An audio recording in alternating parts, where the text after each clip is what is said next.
Praise the lord. પ્રભુ ઈસુના નામમાં આપ સર્વને પ્રેમી સલામ. પ્રભુના વચનોમાંથી શીખવા માગીએ છીએ. નીતિવચનોનું પુસ્તક, તેનો 17મો અધ્યાય અને 10મી કલમ. ત્યાં લખવામાં આવ્યું છે, મૂર્ખને 100 ફટકાના કરતાં બુદ્ધિમાનને ઠપકાનો ઘા વધારે ઊંડી અસર કરે છે. મૂર્ખ માણસ છે એ મૂર્ખ માણસ મૂર્ખ જ રહેવાનું છે, અને એને 100 ફટકા પડે તો પણ એને કોઈ અસર થતી નથી. પરંતુ જે બુદ્ધિમાન વ્યક્તિ છે એને જ્યારે ઠપકો આપવામાં આવે છે ત્યારે એની અસર એને પડે છે, પણ મૂર્ખને પડતી નથી.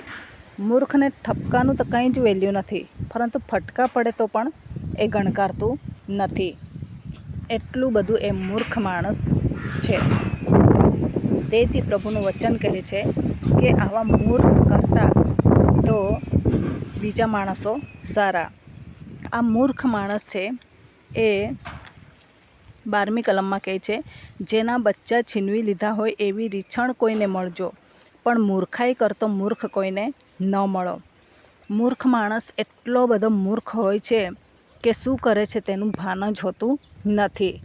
અને જ્યારે એ પાણી વહી જાય છે, એ પોતે જે કામ કરે છે એ વહી જાય છે, અને પછી એને ભાન થાય છે કે અરે રે, મેં તો બહુ ખોટું કર્યું. 100 ફટકાથી પણ એને કંઈ અસર થતી નથી. અને એવું લખવામાં આવ્યું છે કે રીછણ મળજો. રીછણ કેટલી ક્રૂર હોય છે, એના કરતાં વધારે ક્રૂર મૂર્ખ માણસ છે. મૂર્ખાઈ કરતો મૂર્ખ છે. પણ આપણને એવા બહારથી બહુ સુંદર દેખાતા હશે લોકો, પરંતુ એટલી મૂર્ખાઈ કરતા હશે ને કે એ લોકોને આપણી સામે રીછણ મળી જાય તો પણ આપણે ચલાવી લઈશું, પરંતુ આ મૂર્ખ કોઈ પણ ઠેકાણે કામ આવશે નહીં.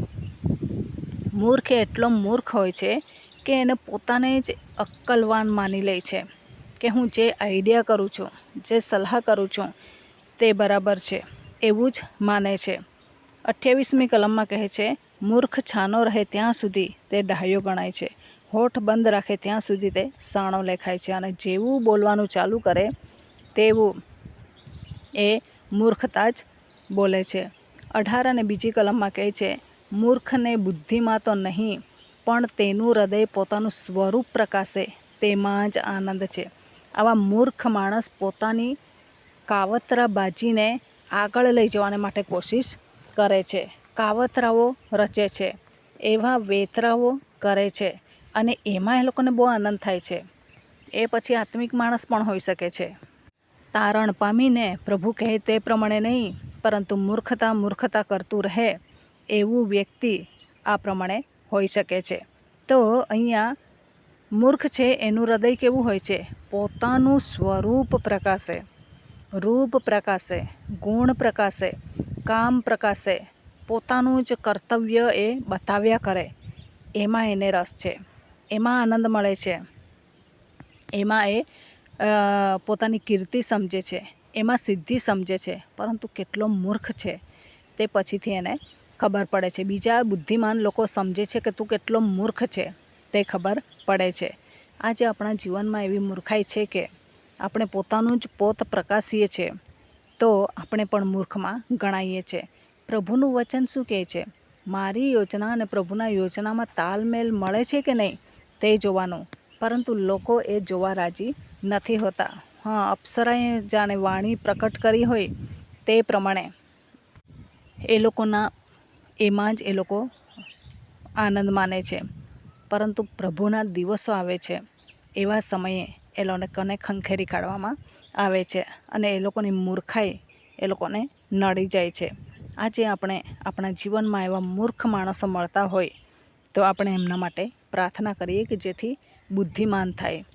મૂર્ખને ખાંડણિયામાં એ કરવાથી પણ એ સુધરવાનો નથી, એવું પણ વચન છે.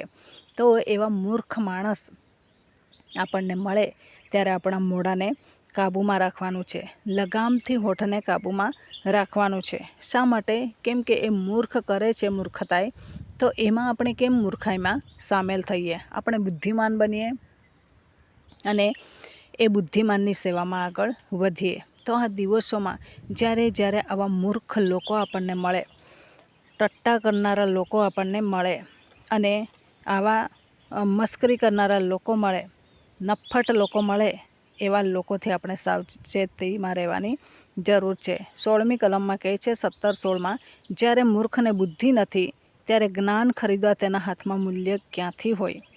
પોતાને એટલો બુદ્ધિમાન માને છે કે કેટલો નિર્બુદ્ધ છે તે સમજતો જ નથી. એને બુદ્ધિ તો નથી, પરંતુ જ્ઞાન ખરીદવા તેના હાથમાં મૂલ્ય ક્યાંથી હોય. બુદ્ધિ નથી તો જ્ઞાન ક્યાંથી ખરીદે. બુદ્ધિ હોય તો જ્ઞાન ખરીદે ને. પરંતુ પોતાને બહુ બુદ્ધિશાળી સમજે છે આવો મૂર્ખ માણસ.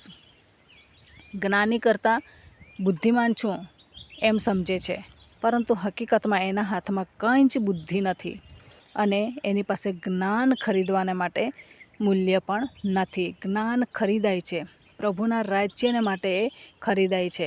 તો આ દિવસોમાં આપણે વિચાર કરીએ કે પ્રભુ કેટલો મહાન આપણને મળ્યા છે. આપણે મૂર્ખ હતા, પરંતુ પ્રભુએ આપણને બુદ્ધિમાન કરેલા છે. આપણને પસંદ કરી તેમની સેવામાં જોડ્યા છે અને બુદ્ધિમાન કરેલા છે. તો એમની સેવામાં આપણે દિન પ્રતિદિન આગળ વધતા રહીએ. દુનિયા તરફ દ્રષ્ટિ નહીં કરીએ, આપણી દ્રષ્ટિ હંમેશા પ્રભુના વચનોમાં રાખીએ અને બુદ્ધિમાન બનીએ. યહોવાનું ભય એ વિદ્યાનો આરંભ છે. જ્યારે જે વ્યક્તિ યહોવાનું ભય રાખે છે એ બુદ્ધિમાનમાં લેખાય છે, મૂર્ખમાં લેખાતું નથી. પરંતુ મૂર્ખ માણસ કોણ છે? જે પ્રભુને યાદ કરતું જ નથી, પ્રભુને શોધતું જ નથી, એ મૂર્ખ માણસ છે. પણ બાહ્ય રીતે બહુ જ નેકીવાન માને, ધાર્મિક માને, લોકોને આગળ ધાર્મિકનો લપેડો લગાડીને ફરશે, પરંતુ એ પોતે મૂર્ખ છે તે ખબર પડી જાય છે. આ દિવસોમાં તમને ને મને પ્રભુએ જે જીવન આપેલું છે એ જીવનમાં આગળ અને આગળ વધતા જઈએ, તેમના કાર્યમાં મજબૂત બનતા જઈએ અને પ્રભુ આપણા માટે અજાયબ જેવા કામો કરે છે એની પ્રશંસાના સીમામાં આગળ વધતા જઈએ. તો આ વચન પ્રમાણે જીવન જીવવા પ્રભુ આપણને સહાય કરે. વચનનો આશીર્વાદ પ્રભુ આપણને સર્વને પૂરો પાડે. આમેન. પ્રાર્થના કરીએ. પ્રેમાળ પરમેશ્વર પિતા, અમે તમારો આભાર માનીએ છીએ, તમારી સ્તુતિ કરીએ છીએ. મૂર્ખ માણસ બુદ્ધિહીન હોય છે અને એની પાસે જ્ઞાન હોતું જ નથી અને શું બોલે છે તેનું પણ ભાન હોતું નથી. એવા મૂર્ખ માણસને માટે પ્રભુ તમે એવા રસ્તાઓ તૈયાર કરો કે એ બુદ્ધિમાન બને અને તમારા રાજ્યને માટે કામ કરતાં આગળ વધે. એવી કૃપા અમે તમારી પાસે માગીએ છીએ. તમે અમારા પરાક્રમી દેવ છો, તમે અમારા રાજાઓના રાજા છો, તમે અમારી છાયા છો, તમે અમારી હૂંફ છો, તમે અમારી તડપ છો, તમે અમારી ધગસ છો. તેના માટે પ્રભુ અમે તમારો આભાર માનીએ છીએ, તમારી સ્તુતિ કરીએ છીએ. તમારા કાર્યમાં આગળ અને આગળ વધાવો. તમામ શ્રોતાજનોને પ્રભુ મૂર્ખ નહીં પરંતુ બુદ્ધિમાન બનવાને માટે કૃપા પૂરી પાડો. એવી ખાસ પ્રાર્થના અમે કરીએ છીએ. તમારા ગૌરવાન અને પરાક્રમી હાથોની અંદર આ દરેક બાબતોને સોંપી દેતા આ પ્રાર્થના પ્રભુ ઈસુના મૂલ્યવાન નામની અંદર માગીએ છીએ. Amen. Thank you. Praise the lord. God bless you. Amen.